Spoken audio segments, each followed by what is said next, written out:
Overwatch 2 ranked sucks. That's not a mystery to a lot of the player base. Compared to Overwatch 1, a lot of players have simply lost touch with what made ranked, well, ranked. There are constantly people leaving games, throwing games, and overall just not trying their best to win. I found this to be the case throughout both my current unranked GMs and just my normal ranked games on my main account. It sometimes can just feel abysmal. Now, this video is not to dunk on how inflated ranks are or the people playing or even the meta given the season. The point I am getting at is how ranked in Overwatch feels so empty to what it was in the past. I invite you to all really slow down and help me answer a question: what is the point of ranked? One of the points is to have fun. At the end of the day, Overwatch 2 is a game, and games are meant to be fun for the majority of players. However, most people find it really difficult to have fun when not all the players are trying their best, and it is a coin flip to whether or not your team is truly trying to win. For the majority of players, it seems like they are playing not because they want to, but because what else is there really to do? The problem is that there is no reason to commit yourself to the grind of ranked once you have reached the top, even if you are not trying to go pro. The end goal is GM1, top 500, but once you get there, with the professional ecosystem the way it is right now, it loses value relatively quickly.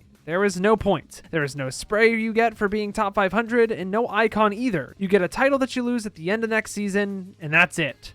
That feels horrible. Honestly, I don't know how some of you all do it. If I wasn't already in the top 500, I don't think I would keep playing the way I see some of you all do it. So to make sure we are all on the same page, the real problem is how do you convince people to make ranked feel meaningful? The first step is easy: in-game cosmetics. We can all agree that the Overwatch team has some of the best artists in all of gaming. So many of the skins are extremely beautiful. It is such a shame that we don't get to see more of their work in different places in the game. The first step, though, is not to add sprays and player icons, though. A lot of these ideas were left out of the game probably because they simply ran out of maps to make art out of, and it got stale for the artists. However, with the release of Overwatch 2, there are so many new ways for players to present themselves to others in-game. These include weapon charms, souvenirs, player banners, and weapon skins, but more on this later. It genuinely surprises me that the development team has not thought of adding these types of cosmetics to the game through ranked. When I first started playing Overwatch 1, I used to dream of getting the animated sprays for finishing in top 500. It was a status symbol to my fellow players that I was good enough to achieve something great. With these new avenues of cosmetics, however, it doesn't have to stop at just top 500 either. It can be used to present any rank, using different coloration on an asset that is linked with the season. For example, imagine that for Season 5, the charm we would get for finishing the competitive season or a souvenir was a sword and a shield, and if I finished gold, it shined golden with a wooden shield. Well, if the player card was one of the characters riding a horse with colored armor in correspondence with their final ranked, with top 500 being animated. There are so many avenues for success in this system that are just being ignored. While this is not the only thing that would need to be added to fix ranked, it is the first step. The problems from within the system have not stemmed just because of the system itself, but of the perception of its importance that we have imposed as a community. Now, this part of the video might get some hate, but allow me to illustrate my points. An MMR reset could work wonders for the game if other steps were taken in correspondence with it,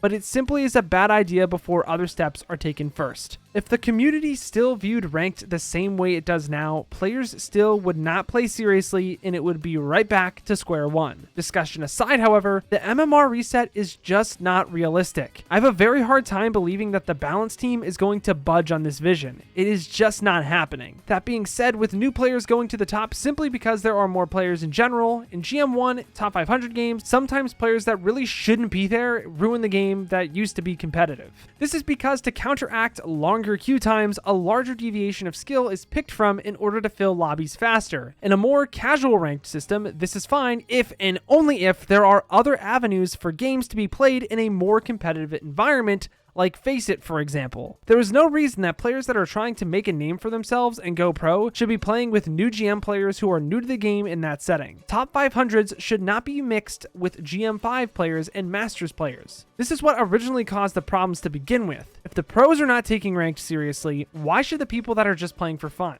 There are two ways to work around this: make the queue times longer for more qualitative games, or for Blizzard to finally let up and endorse a third-party server for pro players to have practice they deserve. This is where Carter's circus initially comes into play. For those that do not know, players in Overwatch 1 that were 4400 SR or higher or were verified tier 3 players got access to a private server where they competed amongst one another for exposure and a small amount of money. This system still exists, but the problem is that it lacks the legitimate support from Blizzard for enough players to hop on the server and get scouted by the best of the best players. If the Overwatch League players aren't hopping on and are just playing ranked instead because that is what Blizzard expects, the system is not going to work. What Carter made was genuinely good for the pro player base. It just never caught on. I tried to do something similar with the Pug server I made named The Arena, but that ultimately failed as well. So in reality, there are two problems. Due to the original inflation of the rank system, players have continued to treat the system like a joke. On top of this, the aspiring professional players within the community cannot get consistent practice they deserve to legitimize the initial importance of the system to begin with.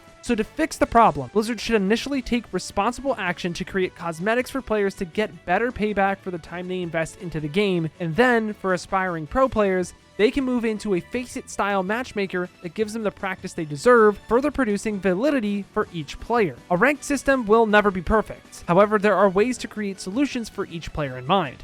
I'm not saying what I'm proposing will completely fix the system, but it is the first step. It is a team effort from the players and developers alike to create a system that works for both. Many missteps were taken to get to the point where we are today, and these are the steps to turn around the past. What do you all think of the new rank system in Overwatch 2? Do you think it is in need of some help? I'm curious as to what people think from different ranks about the system and the suggested changes I propose. If you are looking to improve your game in Overwatch, consider dropping a sub and checking out the channel for weekly coaching content. Thank you all so much for watching, but until next time, I've got to peace out and Paz out. I'll see you in the next one.